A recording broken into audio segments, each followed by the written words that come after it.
अल्लाह का नाम नहीं ले सकते। बिल्कुल लो ना यार, मैं क्यों राम का नाम लेता हूँ, क्या हो गया? बिल्कुल नहीं, राम तुम्हारा खरीदावा थोड़ी है, किसी का नहीं है। ये अल्लाह हमारा थोड़ी है। कोई भगवान अल्लाह एक है। ये दिमाग से निकाल दो, ये भक्ति निकाल दो, इंसान बन जाओ। ये जामा मस्जिद है, जो योगी है उसमें दिमाग नहीं है बिल्कुल भी। हिंदू मुस्लिम कर रहा है, दिमाग नहीं है। कांग्रेस की सरकार आ रही है वापस, कांग्रेस की सरकार आएगी। अब दंगे तो आरएसएस वाले करवा रहे हैं। खतरा उसी हिंदू को है जिससे हमारे देश को खतरा है। हमारे लिए तो प्रधानमंत्री अटल बिहारी वाजपेयी अच्छे थे। ये मुसलमान अगर सच्चा है, अच्छा मुसलमान है, तो अपने कौम की बात क्यों नहीं करता बीजेपी वाले से? मुसलमान तो बीजेपी का दुश्मन नहीं है। वो अपने कौम के बारे में बात करे कि भाई हम मुसलमान तुम्हारे पास आना चाह रहे हैं, तुम्हारा स्वागत करो। मुसलमानों को जहाँ टारगेट किया जा रहा है उसके ऊपर ध्यान रखा जाए, उसके लिए सिक्योरिटी देना चाहिए मुसलमानों को। लेकिन एक मुसलमान ने ही कमेंट किया कि उस दिन का इंतजार करो जिस दिन अल्लाह अकबर का नारा लगाते हुए सारे मुसलमान आएंगे। इसका मतलब क्या था? बजरंग दल इन्होंने वंदे मातरम को अपना बना लिया है और हमारे गर्दन पे हथियार रखे नहीं। बोलो बोलो, क्यों बोले भाई? हम हिंदुस्तान जिंदाबाद बोलेंगे, आप भी बोलो, मैं ही बोल रहा हूँ। अगर ये सुनने को मिलता है कि मुसलमानों के बीच जाना खतरा है, तो आज मैं मुसलमानों के बीच खड़ा हूँ, मुझे कोई खतरा नहीं नजर आ रहा है। ना इन भाइयों ने मुझे कुछ बोला, ना तकलीफ दी, बाकायदा हमसे बात कर रहे हैं। तो चलिए, थोड़ा सा चुनावी मूड है, 2024 का चुनाव ऊपर है। राहुल गांधी जी की संसद सदस्यता छीन ली गई थी, दोबारा से वो बहाल हुए संसद में। अब आपको क्या लगता है 2024 में किसकी सरकार बनेगी? भाई 2024 में तो जनता तय करेगी किसकी सरकार बनेगी। और ये जो ड्रामा हो रहे हैं ना हिंदुस्तान में, कभी मतलब ये नू कांड, कभी ज्ञान वापी का मामला, ये सब 2024 के चक्कर में तो हो रहा है। ये बीजेपी सोच रही है ये मुद्दा उठाएंगे तो हिंदू हमारी तरफ हो जाएगा, इसी चक्कर में ये सब करवा रहे हैं। इसके अलावा और कुछ भी नहीं है। मतलब बीजेपी सिर्फ हिंदुओं को टारगेट करती है क्या? बीजेपी में मुसलमान ताल्लुक नहीं रखते क्या? मुसलमान सपोर्टर नहीं है बीजेपी? जो मुसलमान बीजेपी में ताल्लुक रखता है ना, कोई भी कौम का आदमी हो, उसको अपने कौम का दर्द होता है, ठीक है। अगर बीजेपी में मुसलमान अगर सच्चा है, अच्छा मुसलमान है, तो अपने कौम की बात क्यों नहीं करता बीजेपी वाले से? मुसलमान तो बीजेपी का दुश्मन नहीं है। वो अपने कौम के बारे में बात करे कि भाई हम मुसलमान तुम्हारे पास आना चाह रहे हैं, तुम हमारा स्वागत करो। मुसलमानों को जहाँ टारगेट किया जा रहा है उसके ऊपर ध्यान रखा जाए, उसके लिए सिक्योरिटी देना चाहिए मुसलमानों को। कहीं उल्टा सीधा मुसलमान जो उसके साथ रह रहे हैं वो उसी का गीत गा रहे हैं, क्योंकि उसको पता है कि अगर हम आगे पीछे नहीं करेंगे तो हमें पार्टी से निकाल दिया जाएगा, फिर हमारा काम का रास्ता बंद है। मतलब चुनावी रोटी नहीं सेकी जाएगी, वो अपना घर चलाने के लिए सिर्फ बात कर रहे हैं। चलिए, एक और मुद्दा यहाँ पर है कि नूह में हिंसा हुआ, पूरे शहर को आग लगा दिया गया। बताया ये गया कि हिंदू धर्म की जो यात्रा निकाली गई थी, जिस पर एक बंदा जो मतलब मोनू मानेसर का नाम सामने आ रहा था, जो 2 मुसलमान व्यक्ति को जला के मार दिया गया था, नासिर और जुनैद, दोनों को जलाकर मार दिया गया था, उसमें उसका नाम था। तो कहीं ना कहीं आपको नहीं लगता है कि मुसलमान उस पर भड़के हुए थे कि वो मुसलमानों को चैलेंज कर रहा था कि तुम्हारा जीजा आ रहा है? तो भाई आपके घर के पास कोई जाएगा, कहेगा मैं तुम्हारा जीजा आ रहा हूँ, तो कैसा लगेगा ये बताओ? बुरा तो लगेगा ना। तो ये बिट्टू बजरंगी जो है, सारा मामले का जड़ वही है। मोनू मानेसर भी है, वीडियो तो उसी ने डाला है। हाँ। बिट्टू बजरंगी नहीं डाला है। बिट्टू बजरंगी ने हाँ, जो तुम्हारा जीजा आ रहा है, स्वागत करोगे, हार पहनाओगे, ये हम उसके घर पे जाकर बोले तुम्हारा जीजा, तो कैसा लगेगा? उसको बुरा नहीं लगेगा। सारा झगड़े का जड़ वही है। बाकी ये जो मामला है ना कि मुसलमानों ने पत्थर चलाया, अरे भाई मुसलमानों ने चलाया तो हिंदू ने भी चलाया। आप मंदिर का वीडियो देखो, मैं आपको दिखाऊं, जिसमें गोली चला रहे हैं मंदिर में बैठकर। मंदिर गोली चलाने की है, इसका मतलब है कि मंदिर में पहले से हथियार भेजा गया होगा। अभी तो वहाँ पे जो श्रद्धालु गए या जो पुजारी गए, वो बंदूक चला रहे हैं, गोली चला रहे हैं, वहाँ पे क्यों चला रहे हैं? मतलब आपका साफ कहना है कि मुसलमानों का सिर्फ मोनू मानेसर का इंतजार था, उन्हें यात्रा को छेड़ने की या हिंदुओं को छेड़ने की कोई? बिल्कुल भाई, हमें हिंदू से क्यों नफरत होगा? हम एक देश में रह रहे हैं, हमें उनकी यात्रा से कोई तकलीफ नहीं है। अगर यात्रा वो सही से निकालते हैं तो रास्ते में इतने खतरनाक हथियार ले लेके वो लोग क्यों गए? कहाँ से आ गया? या कोई ऊपर से गिर गया उसके बीच में? झगड़ा करने का मूड था, जब तो वो लोग हथियार ले गए यहाँ से। वहाँ के मुसलमानों ने यह भी कहा कि कई बार यहाँ पर रामनवमी और कई यात्राएं निकाली जाती है जो प्रशासन के अंदर होता है, प्रशासन की नजर में, और ये लोग हथियार लेकर यहाँ से गुजरते हैं, फिर भी हम कुछ नहीं कहते हैं। तो फिर ये हिंसा भड़की क्यों? भाई सिर्फ हिंसा इसलिए भड़की उसी के वजह से। आप हथियार लेके निकलो, गोला बारूद लेके निकलो, हमें कोई परेशानी नहीं है। तुम हमें नहीं छेड़ोगे तो हम भी नहीं छेड़ेंगे, ठीक है? हम स्वागत करेंगे, आपका त्योहार है, हमारा आप करते हैं, मैं आपका करूंगा। और गाली बकोगे, उल्टा सीधा बकोगे, तो कोई मुर्दा थोड़ी ना छोड़ देगा भाई। चलिए, तो कई लोगों ने इसके बाद कई सारे सवाल खड़े किए, मुसलमानों के ऊपर खड़े किए, और कहे कि मुसलमान यहाँ पर सिर्फ हिंसा करने के लिए आए हैं, ना ये वंदे मातरम बोलते हैं, ना कुछ कहते हैं। भाई देखो मेरी बात सुनो, मैं आपको कहूँ अल्लाह अकबर बोलो, आप बोलोगे? नहीं बोलोगे। आपका धर्म आपकी जगह, हमारा धर्म हमारी जगह। हम तो सिर्फ इसमें दिमाग लगाना चाहिए हिंदुस्तान की जनता को और सरकार को कि हमारा देश तरक्की कैसे करे। ये वंदे मातरम कह दिया, मैं कह दिया कि देश हमारा शक्तिशाली हो गया? कुछ नहीं होगा इससे।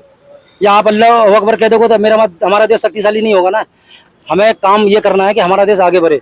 अपना धर्म अपने तरीके से आप मानो, हमारा धर्म अपने तरीके से मैं मानूंगा इसमें। वंदे मातरम तो देश के लिए कहा जाता है, भारत माता के लिए।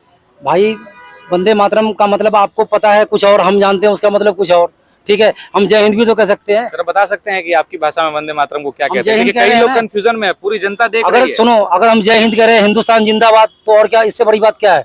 हमारा हिंदुस्तान हमेशा जिंदाबाद है, जिंदाबाद रहेगा। मतलब बखूबी आप कहना चाहते हैं कि हिंदुस्तान से आपको भी उतनी मोहब्बत है जितना हिंदुओं को है, जितना बाकी धर्मों उससे को है। ज्यादा मोहब्बत है भाई, उससे ज्यादा मोहब्बत है। इसलिए है जो हम लोग यहाँ के नागरिक है, नागरिक कमा के खाते हैं, किसी सरकार के ऊपर नहीं खाते, अपने बलबूते पे कमाते हैं, खाते हैं। किसी ये के ऊपर मुसलमानों को आरोपी कह रही है ये आरोपी सरकार। गलत कर रही है ना, सरकार कह रही है ना। सरकार को जो अपने सत्ता में जो आती है, जो मर्जी है वो कहता है, वो मानने पड़ता है। हम लोग क्या कर सकते हैं? आपको क्या लगता है 2024 में इस बार किसकी सरकार बननी चाहिए? सरकार तो इसकी बननी नहीं चाहिए भाई, किसकी? बीजेपी की नहीं बननी चाहिए। बीजेपी का आड़ बेकार हो जाएगा। जो जनता भूखा मर रहा है, ऑटो वाला, रिक्शा वाला, गरीब जनता जो मजदूरी करने वाला, वो भूखा मर रहा है, काम में धंधा चल नहीं रहा। क्या चाहते हैं 2024 में कौन बने प्रधानमंत्री? अब ये तो इतना तो हम ज्ञानी है नहीं जो बताएंगे कौन बनेगा। फिर भी आपके हिसाब से कुछ बनना चाहिए ना। नहीं किसकी आना सरकार पहले थी, कौन अभी है, पहला बढ़िया था, अब सही है, या आप चाहते हैं कि वो बनेगा तो इससे सही? बढ़िया था। पहले कमाई भी खा के, रिक्शा टंगा वाला खाता, कमा के खा सकता था। अब जो सारे भूखा लाइन से लगा हुआ है, कोई सवारी मतलब नहीं है, कहीं ना कुछ कहीं नहीं है। साफ यही बात हो रही है कि हिंदू मुसलमान पर चर्चा किया जा रहा है, लेकिन वो लोग गलत भूखे मर रहे हैं, उस पर चर्चा नहीं हो उस रही। पे नहीं हो रही है, उस पे नहीं हो रही है। जो भूखा मर रहे हैं उससे कुछ भी नहीं हो रही है, कहीं कहीं नहीं कुछ भी हो रहा है।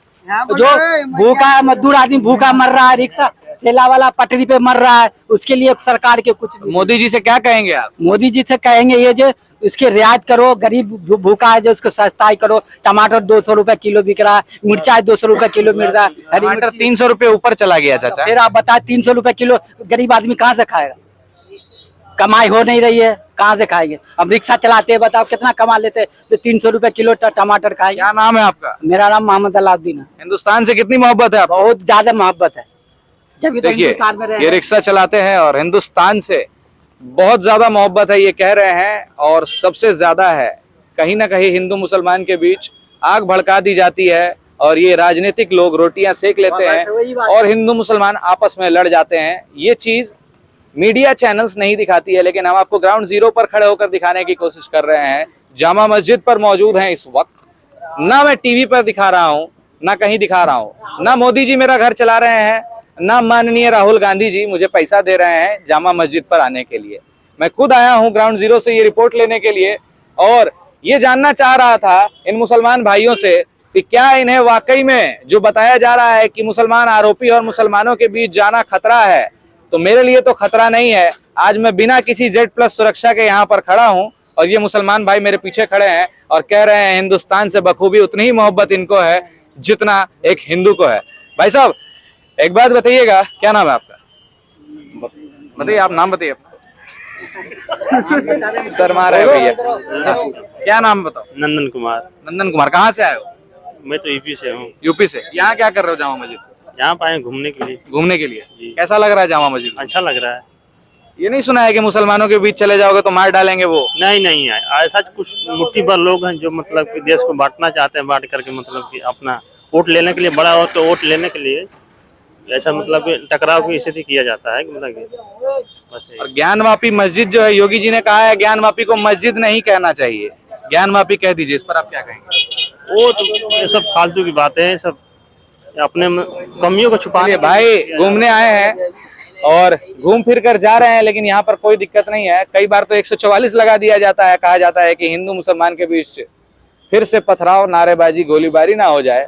ठीक लाल किले के सामने खड़े हैं, ये जामा मस्जिद का इलाका है, इस तरफ पीछे मस्जिद है, और वही ज्ञानवापी मस्जिद का मसला लेकर हम यहाँ पर आए हैं, क्योंकि मस्जिद के सामने जब बैठ के बात करेंगे तो यहाँ पर मुसलमान मौजूद रहेंगे और वो साफ तौर पर बताएंगे कि क्या ज्ञानवापी को मस्जिद कहना चाहिए या फिर ज्ञानवापी घोषित कर देना चाहिए। हालांकि न्यायालय का फैसला अभी तक नहीं आया है, ASI का सर्वे लगातार जारी है। तो देखिए योगी जी ये भी कहते हैं कि जो अपराध करेगा उसके ऊपर बुलडोजर चलेगा। नूह हिंसा हुआ, वहां पर लगातार मुसलमानों के घर पर बुलडोजर चला दिया गया, कई घर भी तोड़े गए, हालांकि उसमें कुछ हिंदू भी थे। तो मुसलमानों को मतलब ज्यादा टारगेट क्यों किया जा रहा है? भाई जो हिंसा करे उसके ऊपर टारगेट करे। निर्दोष को परेशान कर रही है सरकार, उसके घर को तोड़ रही है, बेमतलब का परेशान कर रही है। जो असली गुंडा है ना, उसको वहां तक सरकार कभी नहीं पहुंच सकती है, क्योंकि वो सरकार में खुद बैठा हुआ है। आपको ये नहीं लगता है कि प्रशासन के नाक के नीचे और सरकार के नाक के नीचे ये चीजें हुई है? मैं यही तो कह रहा हूँ भाई कि जो असली मुजरिम है ना, वो सरकार में ही बैठा हुआ है, तो सरकार उसके खिलाफ कार्रवाई करेगी नहीं। पब्लिक को दिखाने के लिए निर्दोष आदमी का घर तोड़ दिया, किसी का ये कर दिया, किसी का वो कर दिया, जेल में बंद कर दिया।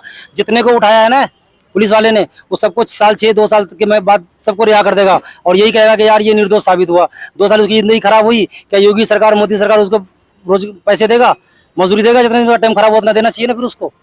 चलिए, आपने एक और बात कही थी कि हम जय हिंद कहते हैं लेकिन वंदे मातरम नहीं कहते हैं, क्योंकि वंदे मातरम का अर्थ मुसलमान कुछ और समझते हैं और बाकी के जो धर्म है हिंदुओं में कुछ और समझा जाता है। तो क्या आप मुझे बता सकते हैं वंदे मातरम का मतलब आप लोगों में क्या बताया था? अरे भाई, आप जो इतना पूछ रहे हो मेरे वंदे मातरम का, मेरी बात सुनो। हिंदुस्तान के अंदर वो नारा होना चाहिए जिससे सिख को तकलीफ ना हो, ईसाई को तकलीफ ना हो, मुसलमान को तकलीफ ना हो, हिंदू को तकलीफ नहीं हो। सबसे बड़ा इनकलाब जिंदाबाद, हिंदुस्तान जिंदाबाद, हर कौम का आदमी कह सकता है। अब तुम्हारे में, आपके अंदर है वंदे मातरम कहना, हमें बुरा लगता है। हम कह रहे हैं अल्लाह अकबर कहो, आपको बुरा लगता है। सरदार जी कहे वाहिगुरु कहो, हिंदू को बुरा लगेगा, क्यों कहेगा?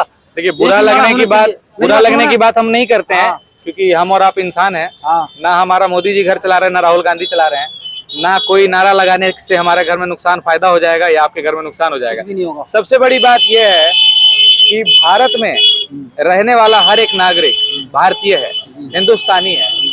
तो हिंदुस्तान में जब ये नफरत की आग लगती है, हमारे चैनल पे कई लोग कमेंट करते हैं, एक मुसलमान ने ही कमेंट किया, मतलब देखिए आप लोग के बीच खड़ा हूँ बहुत अच्छा लग रहा है, लेकिन एक मुसलमान ने ही कमेंट किया कि उस दिन का इंतजार करो जिस दिन अल्लाह अकबर का नारा लगाते हुए सारे मुसलमान आएंगे। इसका मतलब क्या था? ये जो बोला है ना, वो मुसलमान है ही नहीं, उसके दिल में मोहब्बत है ही नहीं, वो उसी का आदमी है। दूसरी बात, आप जो कह रहे हो ना कि वंदे मातरम कहो, वंदे मातरम को मैं सच्चा जब मानता कि कोई भी संगठन अपने दंगे फसाद में वंदे मातरम नहीं कहता।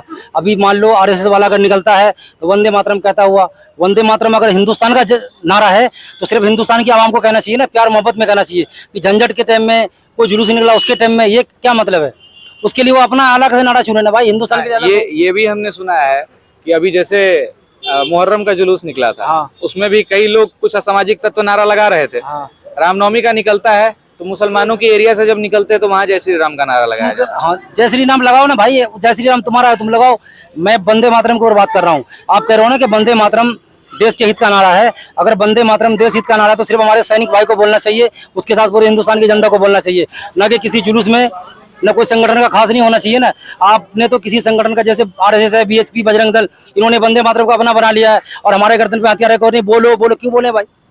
हम हिंदुस्तान जिंदाबाद बोलेंगे, आप भी बोलो, मैं ही बोल रहा हूँ। चलिए, देश से मोहब्बत ये कह रहे हैं, हिंदुस्तान जिंदाबाद बोलेंगे। कहीं ना कहीं इनकी बातों से अगर मैं कहूंगा कि मैं सहमत हूं तो मेरे ऊपर आप लोग गोली चला देंगे और कहेंगे कि भैया ये बीजेपी वाला नहीं, अब कांग्रेस वाला है। बीजेपी वाला तो मुझे कहते ही है लोग, हालांकि कोई बीजेपी वाला मेरा घर नहीं चला रहा, ना कांग्रेस वाला। जनता से प्यार है, जनता के बीच खड़े हैं और जनता ने ही खड़ा किया है, जनता ही प्यार देती है, चाहे वो हिंदू हो या मुसलमान हो। सबसे बड़ी बात, धीरेन्द्र शास्त्री महाराज, बागेश्वर धाम सरकार, उनका नाम आपने सुना होगा। वो कहते हैं सबसे पुराना धर्म सनातन धर्म है और सभी मुसलमान हिंदू हुआ करते थे। इस पर आप क्या कहेंगे? हिंदू नहीं हुआ करते तो वो इसे ही करे, सनातन धर्म पुराना है। सनातन धर्म का मतलब बागेश्वर धर्म को मालूम है क्या है?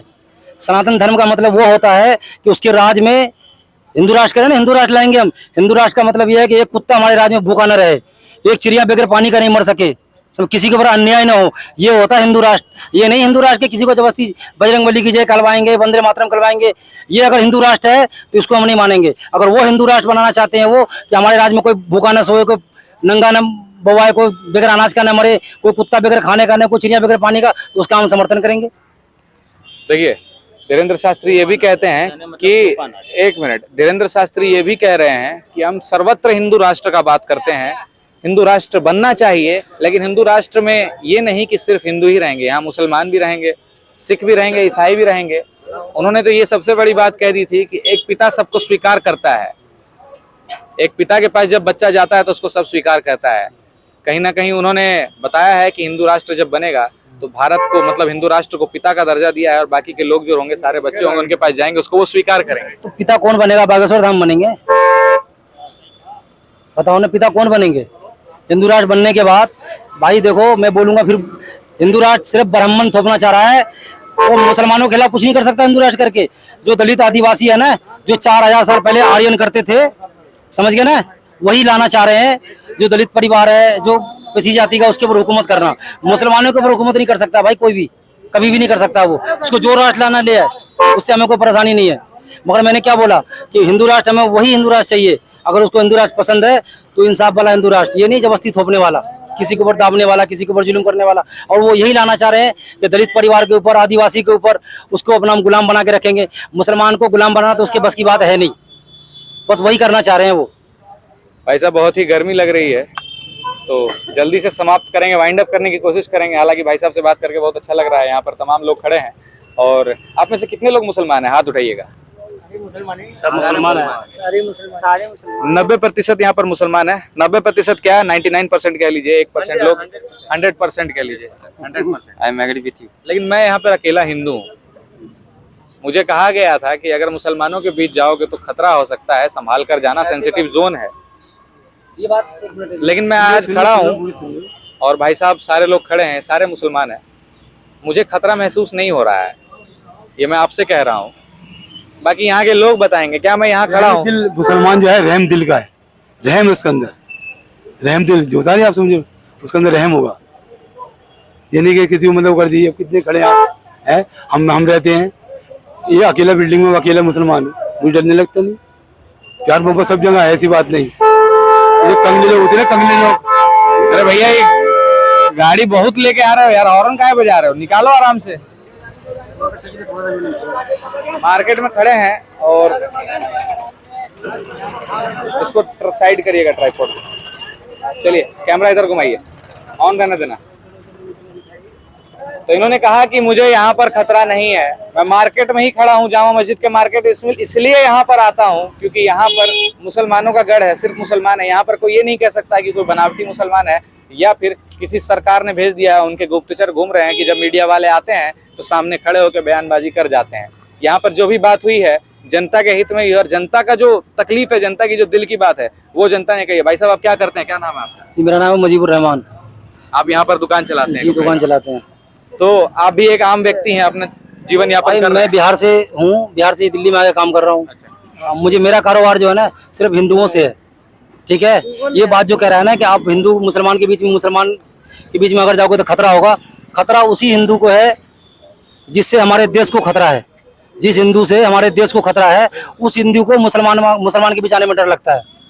जो हिंदू देशभक्त है वो हमारा भाई है और हम उसके भाई है। जो देश विरोधी है, RSS, बजरंग दल, हम उसके दुश्मन है, उसको डर लगता है हमारे बीच आने के। अगर वो प्यार का, मोहब्बत का सौगात हमारे पास लेकर आएगा तो हम उसको कलेजे से लगा लेंगे उसको भी। अगर देश बांटने के चक्कर में आएगा तो उसको हम चलने नहीं देंगे, देश से भगा देंगे। तो धीरेन्द्र शास्त्री आपको क्या लग रहा है, बंटवारा करने की कोशिश कर रहे हैं, बांटने की धीरेन्द्र कोशिश कर रहे शास्त्री यार क्या है, कुछ भी नहीं है मेरे भाई। वो अपना पब्लिसिटी के लिए, पैसा कमाने के लिए है, समझिए ना, माल कमाने के लिए, कुछ भी नहीं है, समझ गए। धीरेन्द्र शास्त्री जो चिट्ठा दिखाता है, ठीक है। एक लड़की आपने देखा है न्यूज पे, जी न्यूज वाले सब देखा है, क्या नाम है, सुहानी, माइंड रीडर। उसने पढ़ाई कर लिया, वो कर रहा है, उसने, मैं ही पढ़ाई कर लूं, मैं भी कर सकता हूँ, तो क्या मुझे लोग भगवान मान लेंगे? ये मूर्खतापन है भाई, ये कुछ नहीं है ये सब। लेकिन वो कहते हैं कि हम हनुमान जी की पूजा करते हैं, बागेश्वर बालाजी की पूजा करते हैं। वो लड़की जो है वो भी अगर लेके बैठ जाए तो उससे ज्यादा जानने वाली वो है, उसका भी दुनिया पूजा करने लगेगी, सुहानी का, ठीक है ना। और ये एक बीच में मुद्दा उठा के लिया हिंदू धर्म का, तो क्या कह रहे हैं? लड़की है तो पूजा तो करेगी। तो लड़की लक्ष्मी का रूप होती है, इसीलिए कह रहे हैं ना? हाँ, किसी का मुस्कुरा कह रहे हैं, इसलिए मुस्कुरा रहे हैं कि लड़की का नाम। अच्छा, मतलब लड़की लक्ष्मी का रूप होती है, इसीलिए पूजा करेंगे। घर में चाहे कोई कास्ट हो, अगर लड़की को, चाहे आप अपनी घरवाली को ही अगर लक्ष्मी मानते हैं तो वो आपका तभी डेवलप और विकास हो सकता है, अन्यथा मुझे वो घर। क्या नाम है आपका? घनश्याम सिंह। घनश्याम सिंह जी, जामा मस्जिद में आए हैं, काहे मुसलमानों के बीच घूम रहे हैं? खतरा नहीं है? कोई खतरा, हम तो रोज आते हैं, 365 दिन काम करने आते हैं। कोई दिक्कत नहीं हो रहा ना? क्यों दिक्कत होगा? क्या कहिएगा, अगली बार 2024 में किसकी सरकार बननी चाहिए? किसी के और, ये तो हम लोग जो जिसको वोट देगा वो बनेगा। किसको बनाएंगे बताइए? पोजीशन देख के, मैंने कौन हमारे क्षेत्र में काम करने वाला है। डर कह रहे हैं, खुल के बोलिए ना। नहीं समझे, उसको हमें बनाना है। कौन बनेगा प्रधानमंत्री 2024? प्रधानमंत्री तो मोदी ही बनेगा। मोदी ही बनेगा। देखिए भैया कह रहे हैं प्रधानमंत्री मोदी ही बने। हमारे लिए तो प्रधानमंत्री अटल बिहारी वाजपेयी अच्छे थे। उसके टाइम हमारा देश तरक्की भी कर रहा था। बीजेपी की सरकार वो भी थे, हम उसका समर्थन कर रहे थे। पर अभी जो प्रधानमंत्री है ना, प्रधानमंत्री का सीट गलत नहीं होता है। जो आदमी बैठता है ना उसके ऊपर, उसका मैंड अलग होता है। वो हिंदू को हिंदू नहीं से, मुस्लिम को मुस्लिम। प्रधानमंत्री का काम है कि देश की जो भी जनता है ना, ना नरेंद्र मोदी का नाम लेंगे, ना राहुल गांधी का, ना किसी का नाम लेंगे। हम कह रहे हैं संवैधानिक पद जो है प्रधानमंत्री का, इस पर 2024 में कौन बैठना चाहिए आपके हिसाब से? जो सबसे बेहतरीन है, जो हमारे देश हित की बात करेगा, जो हमारे देश में एकता लाना चाहेगा, जो हिंदू मुस्लिम को साथ खड़ा करना चाहेगा, वही आदमी को बैठना चाहिए, चाहे वो कोई भी हो। जरूरी नहीं राहुल गांधी आप हो या- चाहते हैं कि देश में एकता हो, हिंदू मुसलमान वापस से एक हो, जिस तरीके से एक हुआ करता। भाई मैं क्या बोला कि किसी नारा से हमारा देश मजबूत नहीं होगा। आपने कहा ना किसी नारा से नहीं होगा। हमारा देश जब तक गठजोड़ हिंदू मुस्लिम आपस में मोहब्बत नहीं करेगा, दोनों मिलकर आपस में काम नहीं करेगा, तब तक देश मोहब्बत नहीं करेगा, आगे नहीं बढ़ेगा। देश को आगे बढ़ाना पड़ेगा आपसी मोहब्बत से। झगड़ा लड़ाई से क्या है? आज दंगा यहाँ हो जाए, यहाँ पे नुकसान हुआ, किसका नुकसान हुआ? पब्लिक का हुआ। पब्लिक का हुआ तो सरकार का नहीं है, सरकार का भी नुकसान है। सबसे पहले तो हमारे देश के अंदर वो सरकार बैठना चाहिए जो सरकार पूरे हिंदुस्तान को अपनी मिल्कियत समझे। आज अरब कंट्री क्यों इतनी तरक्की कर रही है पता है? कतर देखो, दुनिया में छोटा सा मुल्क, अमेरिका जैसा चारों खरीद के डाल देगा। क्यों? तो पूरे कतर को अपनी मिल्कियत समझ रहा है, ठीक है, जनता का मिल्कियत नहीं समझ रहा है। इसी तरह हमारे देश के अंदर जो प्रधानमंत्री या राष्ट्रपति जो बनेगा ना, पूरे देश को उसको अपनी मिल्कियत समझना चाहिए, ये हमारा है। ये नहीं कि जो माल हमने मार लिया वो हमारा है, बाकी कहीं भी जाओ। सबसे बड़ी बात, पिछली रिपोर्ट में हमने ये देखा था, तो कुछ लोग वहां पर ये कह रहे थे कि मुसलमान जो हैं वो विरोध इसलिए तब करते हैं जब ये राहुल गांधी आके उनके बीच घुस के दोस्ती यारी वाली बात करते हैं। ऐसा कुछ नहीं है यार। राहुल गांधी क्या, हम तो कह रहे हैं, देखो मेरी बात सुनो, हमारे लिए जो मुसलमान सही नहीं है ना, जिसको दिमाग नहीं है, मेंट नहीं है, मुसलमान का हिंदुस्तान के अंदर सबसे बड़ा दुश्मन है कांग्रेस।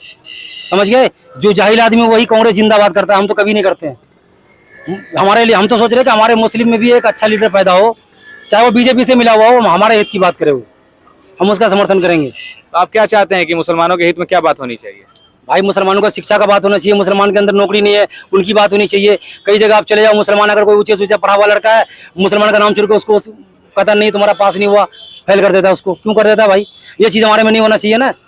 भेदभाव खत्म कर दे, एकता, बराबरी, इक्वालिटी सबको देनी चाहिए। और एक और आखिरी सवाल, आखिरी बात वाइंड अप करेंगे अब, यहाँ पर बहुत ज्यादा लंबा हो रहा है।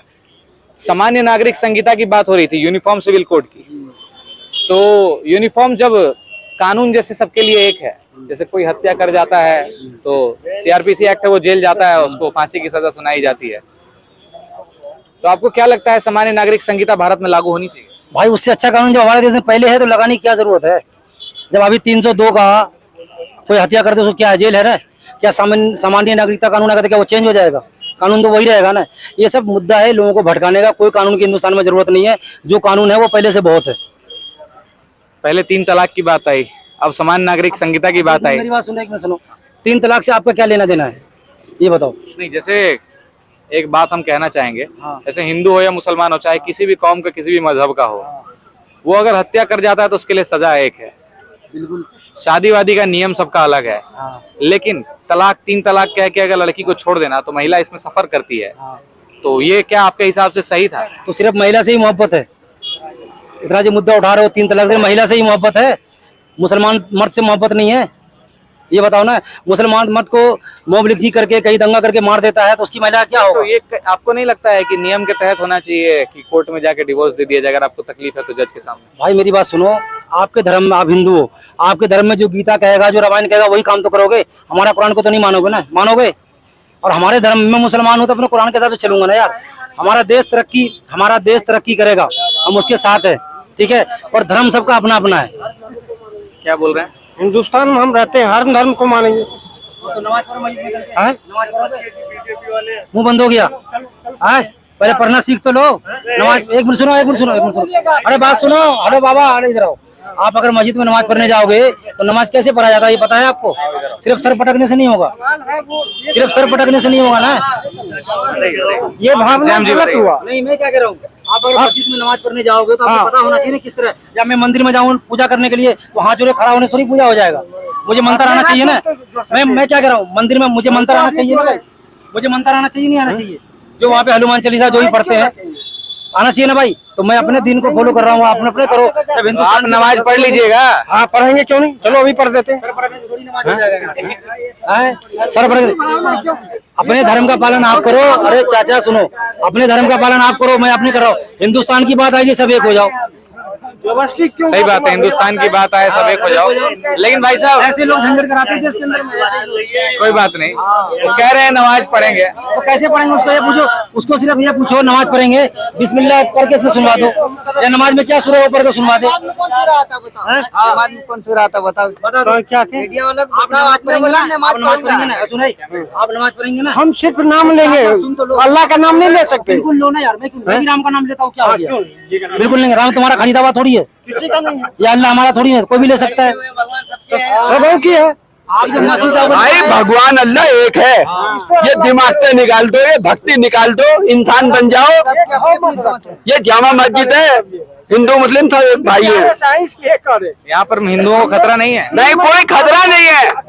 कांग्रेस के टाइम में कौन सा खतरा था? अरे हिंदू भाइयों की पूरी सरकार है, सब लोग मंत्री हैं, तो ये किस चीज का डर है इन्हें? हिंदू राष्ट्रीय बनाओ, क्यों नहीं बनाते? सब ले राजी है, बनाओ।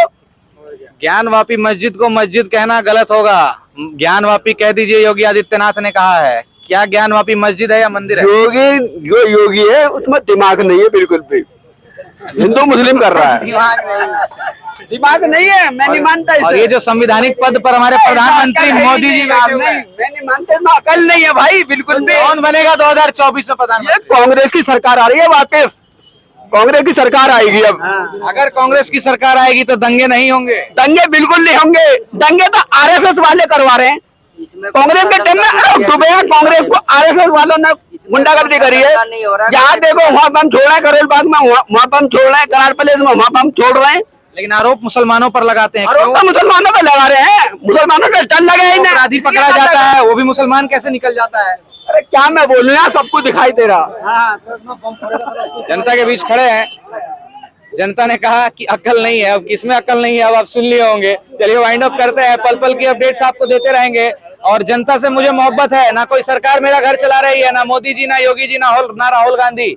मैं सिर्फ द मीडिया वाला एक्सप्रेस का समर्थन करता हूं, और द मीडिया वाला एक्सप्रेस सिर्फ वहीं पर पहुंचती है जहां पर जनता होती है।